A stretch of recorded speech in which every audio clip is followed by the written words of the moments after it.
Hello, everybody, and welcome to a new episode of Café Vuurland.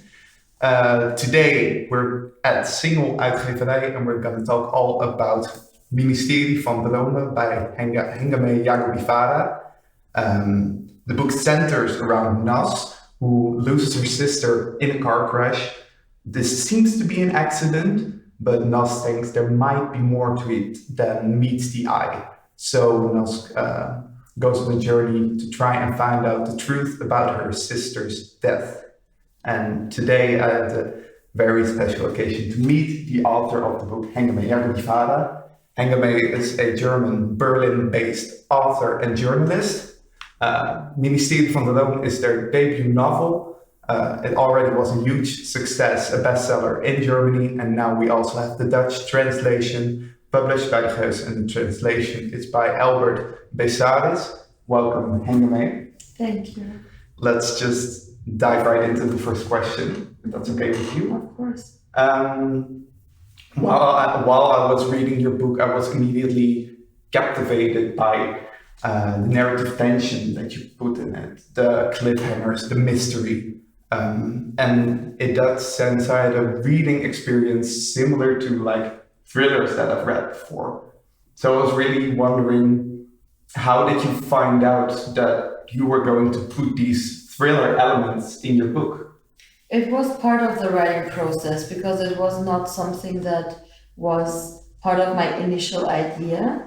But there are so many different topics and plot lines in there that I felt okay, I have to pull them in a way so that it's neat.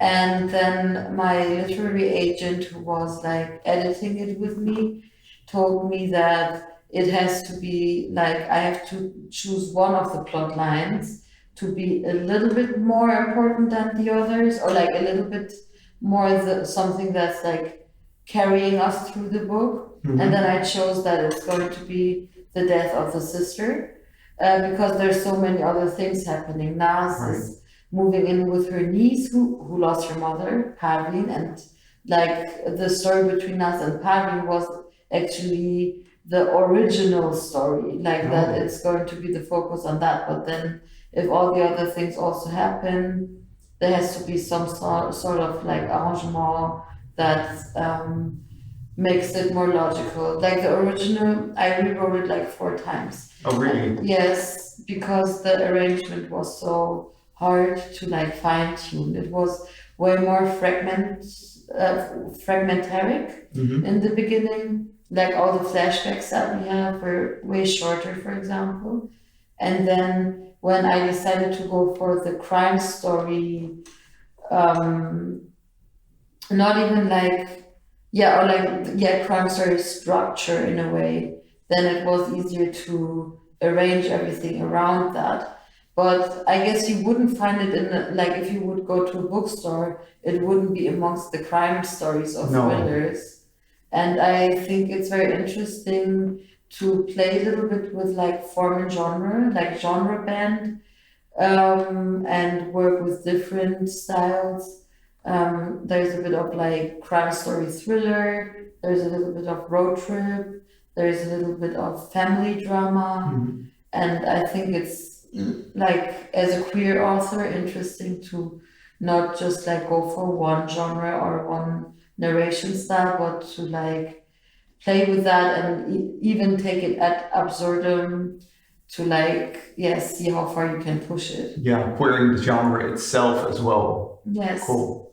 So you, if I'm understanding you correctly, you were looking for this kind of narrative drive in your story that pulled everything together. Yes, because I'm not necessarily someone who's I would not have thought I would write a crime story 5 years ago, because that's not my jam, I would say. But then it's also in a way subverting the genre of crime story, because often in a crime story it's the police point of view or a detective point of view, not always, but sometimes. And if it's an anti-cop crime story, then you also have to approach the whole thing differently, Yeah. because there's certain information that the first person narrator is not going to be able to get her hands on easily, or has to find other ways to get that. Yes. Yeah, it's definitely subverting the genre, and it's also way more than the genre, if only for the main character, who is of course a queer person of color, which is not how the traditional crime stories are structured. Let's just say that. Yeah. And one thing I read about in reviews of your book is that critics usually say that you really succeeded in having the reader feel empathy for Nas, for your main character.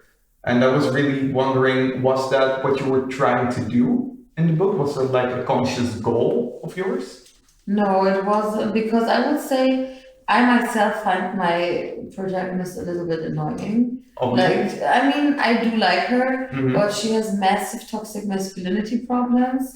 Like, she keeps playing it tough, but she's Yeah. actually like not as tough, and like quickly overwhelmed with things, but then is like suppressing her feelings, and like not being, like, avoiding vulnerability for the sake of toughness. But I didn't have like a political educational goal with the novel. Sure. For example, all the right-wing terror that is topic in the novel wasn't part of the original idea, but it came with the writing and like finding the context for the characters. But Yes. I didn't originally say or had the goal to write a crime story that also has a lot of German politics in it. Right. It wasn't necessary when this character came to be, and Exactly. yeah.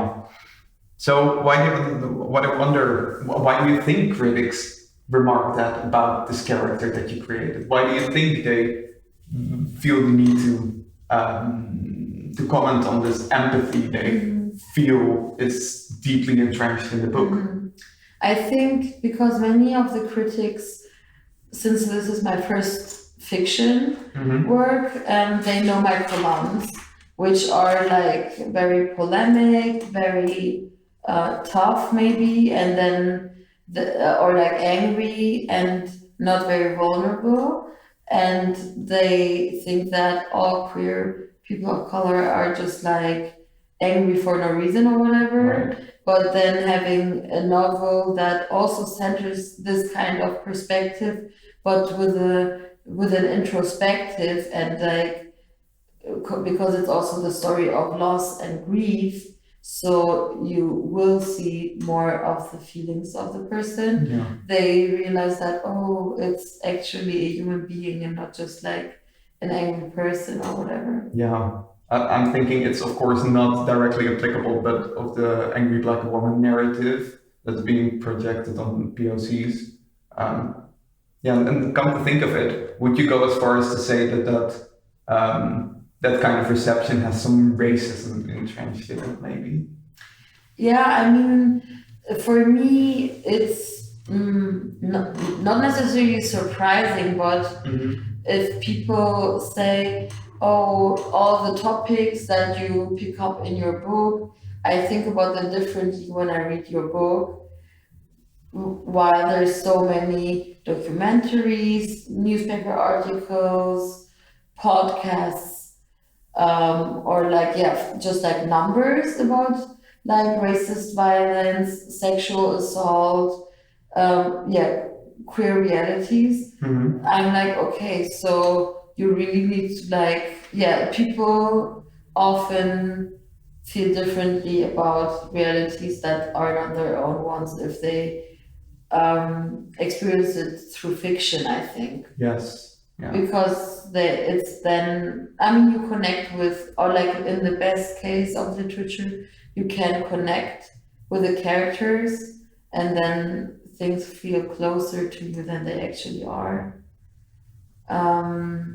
But I do think that like it's a very specific perspective on, or like gaze, because like queer people or racialized people didn't say, oh, through your book, I realized what racism is like. Yes. Yeah, it shows the perspective, and it's worrying that your novel is the first place that's kind of ignites a change in that view. But then again, yeah, maybe we should just be glad that it's happening anyway. Yeah. So, and it shows the power of fiction indeed, and that's also what I thought was. I felt that was an important theme in the story itself was fiction in your book, because like Ness, the main character, is accused by her mother from a very young age of twisting the facts. Mm-hmm. So that already puts into perspective how reality and the stories you weave of the facts, how that interplay works. And also when Ness's sister dies, Mm-hmm. that also really opens up the narrative, I feel like, because there's suddenly this huge mystery, this huge question mark at the center Mm-hmm. of the novel, which creates space for alternate stories, alternate endings, Mm-hmm. and also what if scenarios. Yes. So I feel like your book kind of embodies what fiction can do in a way. Mm-hmm. How did that relate to your writing process? You talked about it a little bit, you had multiple versions, but I wonder, did you have a clear-cut plan, or to what extent did you have a clear-cut plan? I would say, especially the second half of the book, I was not planning ahead. Mm-hmm. It came while writing because I kind of knew what happened. Right. But how do you tell it, and how much of it do you tell about it? So I really had to find like also a realistic approach of solving these kind of like crime cases, because even if it had been investigated by the police point of view in the book, it like when we look at how certain kinds of crimes in Germany, like Mm-hmm. I don't want to spoil too much about the book, Sure. but so okay, let me go again about this. I didn't have the clear-cut plan of how to tell the end. Sure. I knew what's happening, but where do I stop? Where does the story stop? Because while I was writing, also the pandemic happened, Mm-hmm. like halfway. Then the racist terror attack in Hanau happened, which is also because I pick up on so many right-wing terror attacks in the book. Where do you stop? Also your timeline. And that was a bit of a consideration for me. But I think, like only in the second or third version, in the third version, I started to go about the crime story narration. Right. So it was both at the same time real life happening while you were writing, which kind of forced you to keep storylines open and to see how everything would change with that. If I understand correctly. Yeah, because like when I had the initial idea, it wasn't so important how the sister died. It was more about you have this queer, middle-aged person, Nas, who does not want children and also doesn't have a lifestyle that is child-friendly, but then her sister dies and she gets to take care of her niece. Yes. That was like the initial idea. And then I was wondering, is the sister going to be sick before? Like, is she going to prepare for her new calling, so to say? Or is it going to be a sudden death? So it just like happens suddenly? How much of the sister do we get to know before? Like, do they hang out and then she dies? Do they get to say goodbye? Like, all of these things were like part of the original idea. Yeah. And then it didn't really flow to like and to start way earlier. and I like stories that start with something bad happening in the beginning, or something not necessarily bad, but like something that is destabilizing a character starts in the beginning, and then you have to see how you figure that out. Right, a strong kickstart to the story. Yes, because otherwise it can become a bit slow, but it can't be too fast either. I feel like my first 100 pages approximately are slower than the rest, or like there's a lot more drive in the like last fourth of the book. Definitely shifts into a higher gear, and then suddenly it comes to a full stop at the end, which was also a fun reading experience in the sense that like, okay, this whole world opens up to me now. I'm getting a sense of the important context that shapes everything here, and then bam, that's it. Yeah. Was it? Yeah, of course that was intentional because it's here. But like, was there a particular effect that you wanted to create with that ending? Because I was left a bit, a bit not taken aback, but like surprised, confused, maybe even. Yeah, I was thinking a lot about the ending. As I was also thinking a lot about the beginning. Yeah. And I decided to make it go full circle. Yes. So the vibe of the prologue is the vibe that I want to end with. To also, because I like leaving things up to the interpretation of the reader, because I think there's at least 3 or 4 ways to interpret the ending. For sure. And I'm curious to hear what the people think. Yeah. Because like that whole story is such a mindfuck in a way. Like how do you find an appropriate ending for that? Yeah, that's a good point.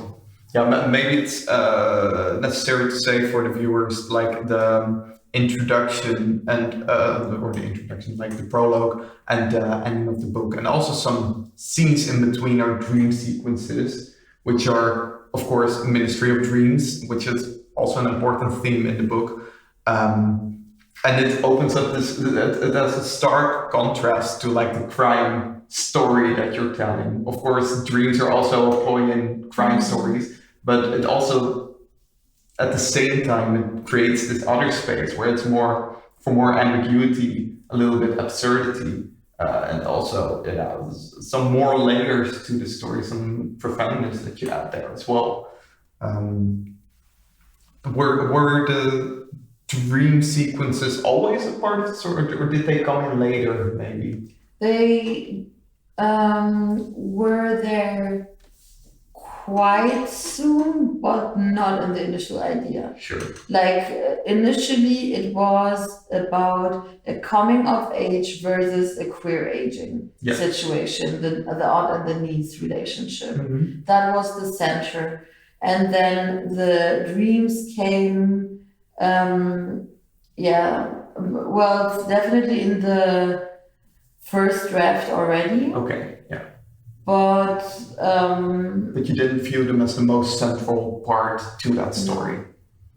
No. I see. But I like to play with like, or like because the first person narrator is also someone who's still processing a lot. Yeah.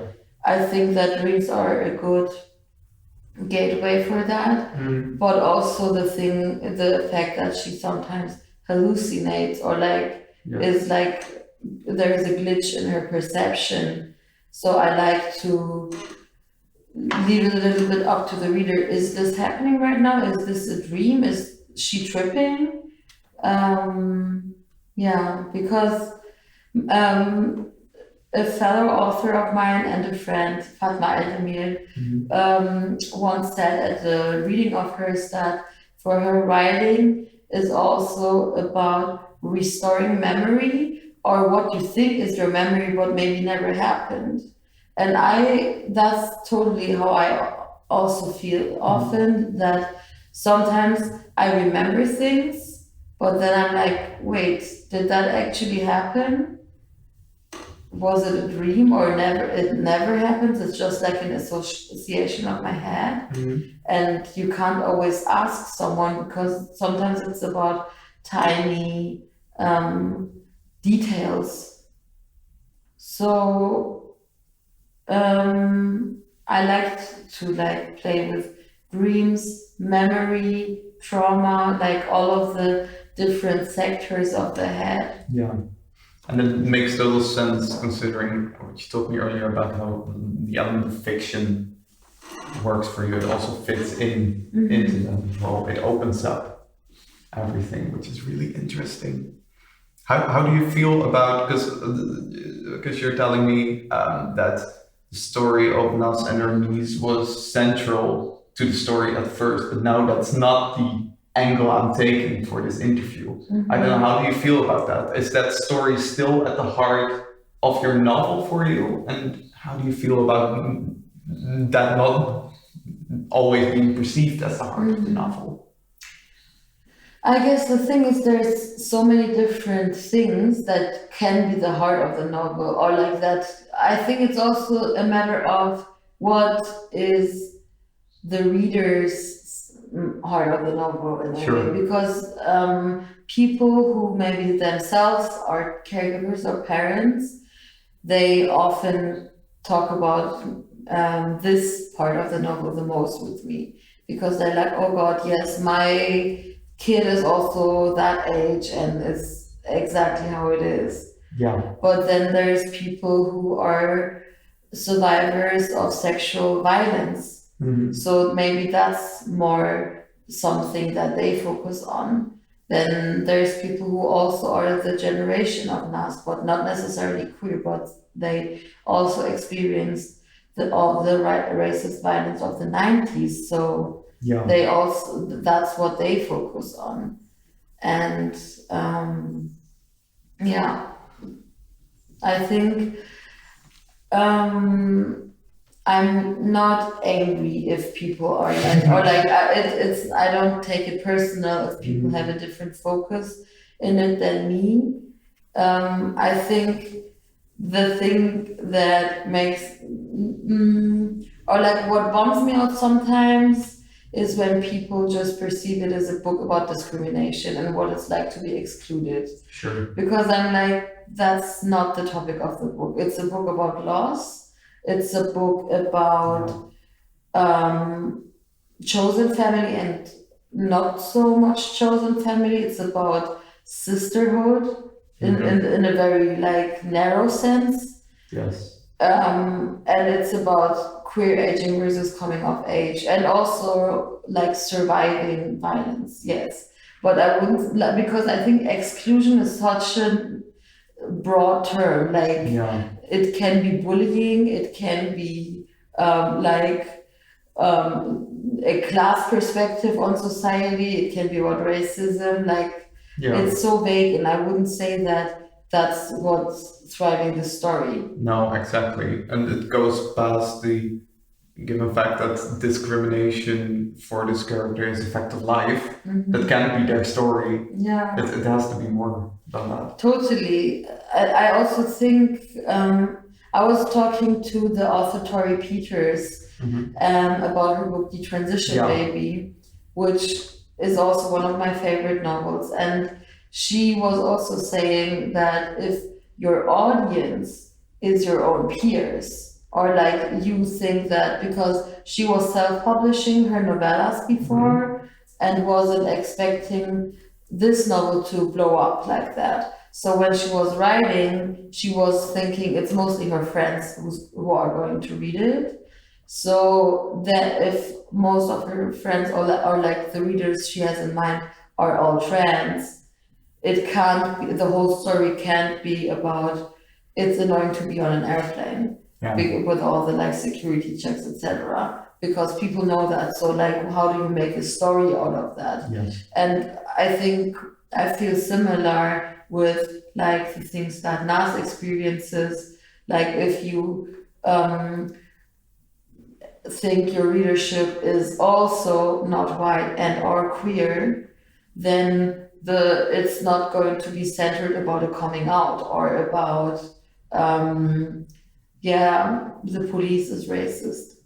And that's, we know that. Yeah. So like, what's the story? Yeah. That's not the story. That's the society we live in. Exactly. It's you wouldn't read a book from a white straight author that is centered about the milk costs €2, and like, you know what I mean? It's, Sure. Yeah. So would you say you wrote this story with primarily your peers in mind? The thing is, I didn't know who's going to read it, but I knew that my friends are for sure. Well, or I hoped they would, but I didn't think it's gonna go, or like, I don't know, it's hard for me to think about an audience when I write fiction, because it's not with nonfiction, you do have an audience in mind often, especially if it's like if it's like a nonfiction personal story where you talk about your life and then with your life about a certain discrimination topic or whatever, because then you think it's not going to be read by queer people or people of color who make the same experience because it's boring for them, or not necessarily boring, but it's not like they're not going to take so much out of that. Yeah, you want to relate that experience to people who do not have that experience.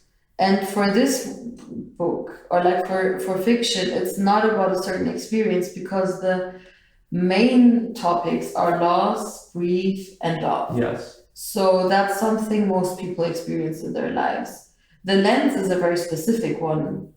It's through the gaze of a queer person of color who's middle-aged, but that doesn't mean that it's only for queer people or only for people of color. And so I didn't have a specific audience in mind, because some people would say, why didn't you explain some of the words that you use, or translate some of the Persian parts that remain untranslated? But with the first person narrator, it's kind of weird if you would have this sentence like, there was a non-binary person, which means a person who is not that, or so it's like, who thinks like that? It has a very stream of consciousness-y vibe. It's in some parts, so or like maybe not that much, but it's like a very like specific gaze. But I think everyone can find their way into it. Yeah, for sure. I love that, and I'm really looking forward to experiencing more work by you. Thank you so much. Do you have any current or future projects, or specifically writing projects that we can look forward to? Maybe a second novel, or... Yes. Sorry, my son. Yes, I'm currently working on my second novel, but it's going to take a bit, and this time it's just going to be lesbian drama. Really? So, I mean, I was also thinking this book will be a 200-page situation, and then the Germans one is like almost 400 pages. So let's see where the journey takes me. But I'm looking forward to like the process of writing, and like I'm currently researching a lot and like reading a lot, and that's very, very fun. It sounds great. I'm looking forward to it. I think a lot of people are. Thanks. Thank you, Hengameh. And thank you for watching. Buy and read Ministerie van Dromen. It's a great book, it's a great read, and I will see you all next time. Goodbye. Bye.